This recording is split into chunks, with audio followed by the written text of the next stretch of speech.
Why do some live sound engineers seem to get all of the gigs? Are they doing something that you're not? Or are they just better in general than you? Maybe you're wondering what it takes to be one of the best, or maybe you're just wondering how the best get all of the gigs that they get. Now, I've worked alongside lots of fantastic sound engineers. Either when I'm on tour working alongside them, or when they're on tour and working in my home venue. I've talked a lot to them and everyone is different, but they've all gone through a similar journey to get to where they are. So I'm going to share the 3 steps that everyone takes on their journey to the top. They make up the framework that I teach in my Live Sound Career Accelerator, link in the description, more about that later. And it's very easy to explain, but it's very hard to implement. So pay attention.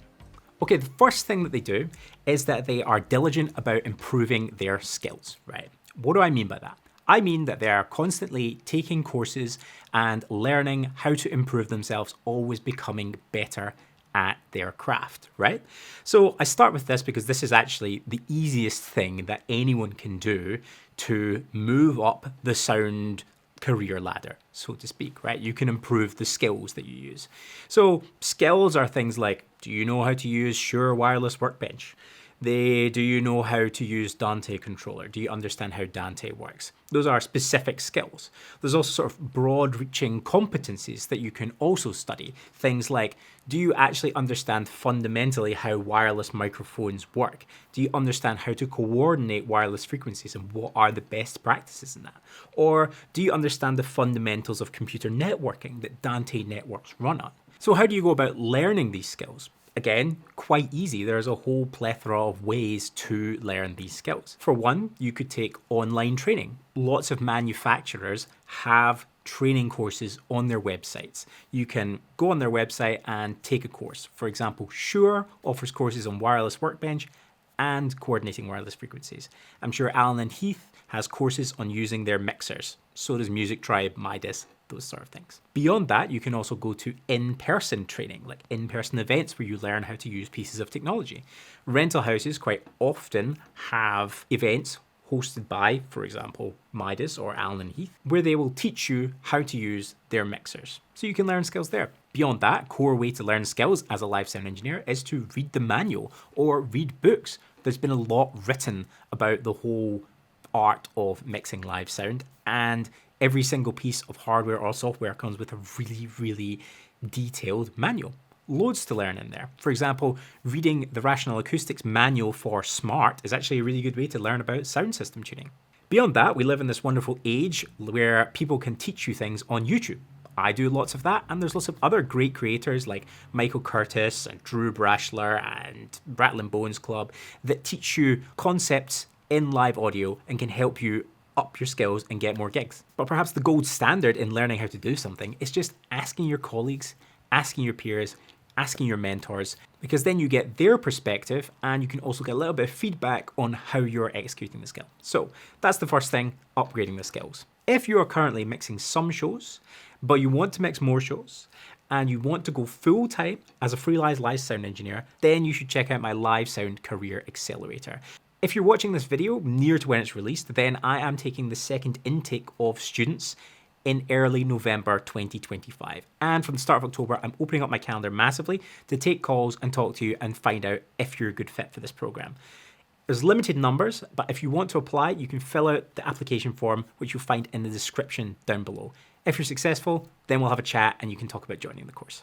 The second thing that top sound engineers do is that they make sure to constantly get experience, right?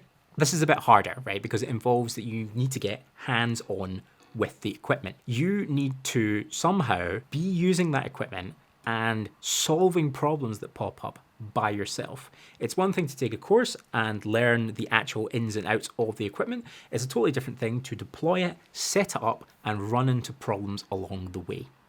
It involves learning from your mistakes, and it involves finding the things that you thought you knew and then you realize that you didn't know. Like I said, this is harder, but it's still doable. It just involves leveraging your network to get access to some of that equipment in a safe environment. It involves locating pieces of equipment that you want to learn in safe spaces and then getting time hands-on to play about with that stuff, connect it all up, try it out and find out how it works.